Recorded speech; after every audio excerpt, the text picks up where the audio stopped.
Singapore has no oil. It has almost no farmland. And on a world map, it can look like a tiny dot. Yet Singapore became one of the richest and most important economies on Earth.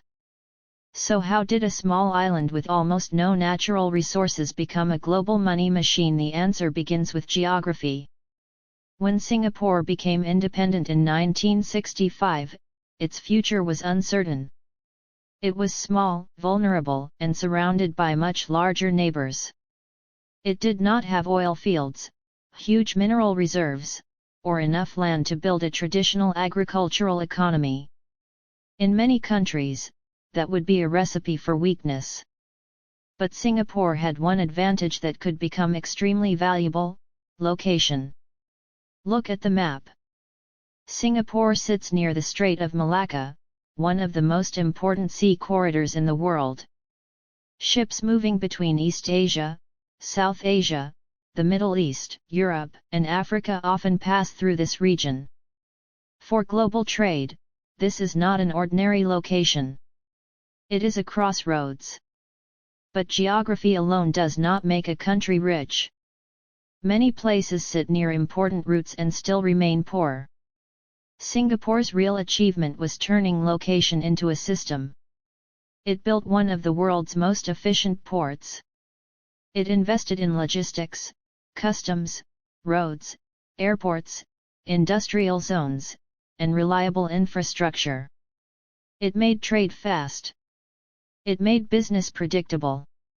It made the island useful to the rest of the world. That is the key.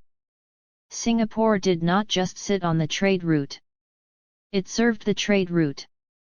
At first, the advantage was physical: ships, containers, warehouses, fuel, repairs, and re-export trade. But over time, that physical advantage became a platform for something bigger. Foreign companies needed a stable base in Southeast Asia. Banks needed a financial center. Manufacturers needed reliable infrastructure. Investors needed rules they could understand. Singapore became a place where global capital felt safe. Trade brought ships. Ships brought companies. Companies brought capital. Capital built services. And services created high-value jobs. The government also played a central role. It invested in education, public housing, clean infrastructure, low corruption, and administrative efficiency. The goal was simple: do not compete by being cheap forever. Move up the value chain. Ports led to trade. Trade led to manufacturing. Manufacturing led to technology and finance. This is why Singapore matters for geography and economics. It shows that natural resources are not the only path to wealth. Sometimes the most valuable resource is not underground. Sometimes it is the position on the map. But only if a country knows how to use it. Singapore's secret was not oil. It was not size. And it was not luck alone. It was location, strategy, trade, discipline, and long-term planning. Geography opened the door.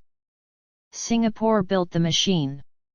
And that machine turned a tiny island into one of the most powerful economies in the world.